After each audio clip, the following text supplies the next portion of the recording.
आपने चाइना का जिक्र किया, लेकिन मेजर जनरल माथुर, अगर चूंकि पिछले ही दिनों खबर सामने आई थी कि जब 6 आतंकी ढेर हुए, जब इस तरह की आतंकी घटनाएं अंजाम दी गई तो लोकल सपोर्ट को खंगाला गया और कुछ ही वक्त में 70 से ज्यादा ऐसे संदिग्ध लोग हिरासत में लिए गए जिन पर शक था कि लोकल सपोर्ट उनके जरिए दिया गया है। अगर लोकल सपोर्ट यूं ही मिलता रहेगा तब तो बड़ा इम्पॉसिबल सा हो जाएगा आतंक को जड़ से खत्म करना। ये लोकल सपोर्ट कैसे खत्म हो सकता है? देखो रचना, पहली बात तो मैं आपको ये बता दूं कि लोकल सपोर्ट हमेशा से वहां रहा है। लोग आतंकवादी जो है वो लोकल सपोर्ट के बगैर नहीं काम कर सकता। देखिए, माओ से तुंग ने बहुत 150 साल पहले कहा था कि एक like fish in a pond. Pond जो है वो पॉपुलेशन है टेररिस्ट, और जो फिश है वो टेररिस्ट है। आप पॉन्ड का पानी हटा लेंगे तो वो मर जाएगा, या फिश को उससे बाहर निकाल के हटा देंगे तो वो मर जाएगा। तो ये बात आप समझ लें कि लोकल सपोर्ट के बगैर तो काम हो ही नहीं सकता। लोकल सपोर्ट को बहुत ज्यादा स्थित लेवल तक हम लोगों ने कंटेन किया है। मैं आपको पहले बता रहा था कि 3 टियर में एंटी टेररिस्ट डिप्लॉयमेंट है। पहले टियर में काउंटर इन्फिल्ट्रेशन डिप्लॉयमेंट है, जो कि इन्फिल्ट्रेशन होने से रोकता है।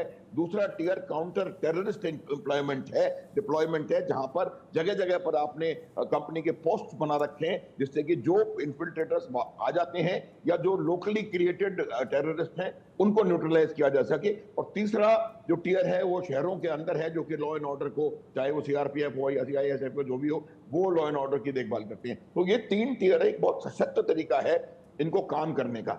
एक बात मैं बताना चाहूंगा, झा साहब की टिप्पणी पर मैं अपने विचार देना चाहूंगा। देखिए, चीन को भारत से आप कंपेयर नहीं कर सकते। चीन वो देश है जिसने थिएननमेन स्क्वायर में अपने खुद के बच्चों पर टैंक चला करके 3 लाख बच्चों को मार दिया था। तो ये उससे आप मुकाबला नहीं कर सकते। और आपको मैं और एक बात जानकारी दे दूं कि भारतवर्ष ने भी, इनफैक्ट इंडिया इकलौता एक ऐसा देश है जिसने पूरी तरह से मिजोरम में टेररिज्म को कंटेन किया है। खत्म। मिजोरम में आज के तारीख में शून्य टेररिज्म है, और ये 1986 से लेकर के और आज तक इतना जबरदस्त वहां पर हालात खराब थे। तो ये बात नहीं है। हमको फिर भी इन बातों पर विचार करना पड़ेगा। और ये बात बिल्कुल सही है कि आपको, जब आप टेररिस्ट को कर रहे हैं तो साथ ही साथ जो पॉन्ड है, जहां पानी है, जो कि लोकल पॉपुलेशन है, उनको अपनी तरफ करें। अब लोकल पॉपुलेशन को अपनी तरफ आपने कश्मीर वैली में करा काफी हद तक, लेकिन जम्मू में ये जो रोहिंग्या मुसलमान आकर के वहां पर उन्होंने बसा दिए हैं, वो थोड़ा सस्पेक्ट हैं। वो तमाम ना हो, उनमें से कुछ श्योरली सस्पेक्ट हैं, जो कि अब इनकी लगातार मदद करते चले जा रहे हैं। और यही कारण है कि आप देखेंगे कि पीर पंजाल के दक्षिण में, यानी कि जम्मू डिवीजन में, अब हरकतें जो हैं वो ज्यादा बढ़ गई हैं, इंसिडेंट बढ़ते चले जा रहे हैं। तो ये इस वजह से है। और आपको मैं यकीन दिलाना चाहता हूं कि इसका एक तरीका निकाला जाएगा। अभी एक और आवश्यकता होती है कि जैसे कश्मीर में घाटी में कमांड एंड कंट्रोल सारे ट्रूप्स का, सारी सिक्योरिटी एजेंसीज का इकट्ठा है, वैसा ही कमांड एंड कंट्रोल आपको करने की आवश्यकता है जम्मू डिवीजन में भी, ताकि अब लोकल एक सपोर्ट को कमांडर के कैसे अंदर। अपनी ओर लिया जाएगा ये भी खास रहेगा देखना, इसमें कोशिश क्या कुछ रहती है। मैं यूके देवनाथ सर का रुख करूं, लेकिन उससे पहले वीएन झा सर कुछ कहना चाहते हैं। मैं थोड़ा सा रिमार्क देना चाहता था। अभी जो जनरल माथुर ने कहा है बिल्कुल ठीक है। हमें चाइना के जैसे नहीं बनना है, लेकिन ये चीज याद रखिए, मिजोरम का जो टेररिज्म था वो अलग था, और यहाँ पे जो आइडियोलॉजिकल जो वॉर चल रही है वो आज से नहीं चल रही है, 30 साल से चल रही है। हम लोग हर समय में यही चीज बात करते हैं। 2 चीजें कभी हो रही हैं। एक तो हम जानते हैं कि across the line of control वहां पे लॉन्च पैड्स हैं, और उस लॉन्च पैड्स में टेररिस्ट भरे हुए हैं, ये हम जानते हैं। तो हम उन चूहों को अपने घर में आने के लिए देते हैं और उसके बाद हम उनके ऊपर वार करते हैं। तो लाजमी है कि उसमें से 2 चूहे या 3 चूहे बाहर निकल जाएं और वो वारदात करके चले जाएं। वही चीज हो रहा है। देखिए, जब हमें पता है कि उसका कोऑर्डिनेट क्या है, ये लॉन्च पैड्स कहाँ हैं और उसमें कितने लोग हैं, जैसे वहां की एक्टिविटी आपको पता चलती है, हमें पता चलती है, हमारे इंटेलिजेंस एजेंसी की पता चलती है, उसके कोऑर्डिनेट्स पता है। 28 लॉन्च पैड्स ऐसे आज के दिन में एक्टिव हैं, उसके कोऑर्डिनेट्स में पता है। तो जहां भी हमें इस चीज का एहसास होता है कि यहाँ पे इन्फिल्ट्रेशन होने वाला है, यहाँ पे मतलब बिल्कुल सारे सिम्टम्स दिखाई देते हैं कि यहाँ से अब लोग घुसने वाले हैं, तो हम वहां पे अटैक करें। एमओयू जो हमने साइन किया हुआ है सीज फायर का, वो वहां के सेना के साथ में जो पाकिस्तानी आर्मी है उसके साथ में हमने साइन किया हुआ है। टेररिस्ट के साथ में साइन नहीं किया हुआ है। टेररिस्ट तो अपना वारदात करके चले जाते हैं या यहाँ मारे जाते हैं, उनके लिए ये जिहाद है, वो अपना जिंदगी जो है वो नहीं देखते हैं। तो यहाँ पे आइडियोलॉजिकल जो वॉर चल रहा है ये मिजोरम से डिफरेंट है। आपको याद होगा कि अभी आज के दिनों में गाजा में और इसराइल में क्या चल रहा है, वहां पे हिजबुल्लाह और इसराइल में क्या चल रहा है, हमें इस चीज से सीख लेनी पड़ेगी। तो यहीं पे मैं कह रहा था कि चाइना जितना रिप्रेसिव है हमें उतना रिप्रेसिव नहीं बनना है। लेकिन हाँ। दो तीन चीजें मैं आपको यहाँ पे बता दूं, आप मुझे आधा मिनट दीजिएगा। हाँ। सबसे सिंपल, जो जहां से आइडियोलॉजिकल ये वॉर या सेपरेटिज्म शुरू होती है वो कुरान है। कुरान से जो जिहाद चलता है वो वहां से आता है। आज के दिन में 175 से ज्यादा जिहादी तंजीम्स वर्ल्ड ओवर में हैं। सिर्फ पाकिस्तान में 43 हैं और अफ्रीका में और यूरो एशिया में हर जगह में हैं।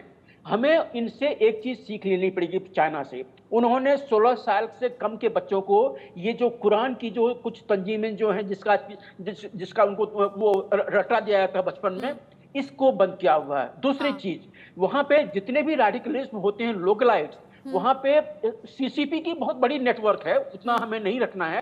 लेकिन हर विलेज में एक इंटेलिजेंस का आदमी होता है, चाहे वो आर्मी का हो, चाहे और किसी डिफेंस सर्विसेज का हो या सिक्योरिटी फोर्सेस के हो, एक आदमी होता है जो कि वहां की लोकल घटनाओं को के ऊपर में नजर रखता है कि यहाँ पे लोकली कोई टेररिज्म या सेपरेटिज्म या जो टेररिज्म यानी कि कुछ ही ऐसी चीजें हैं जिनका ध्यान रखकर आतंक के जड़ से खात्मे की कोशिश हो सकती है।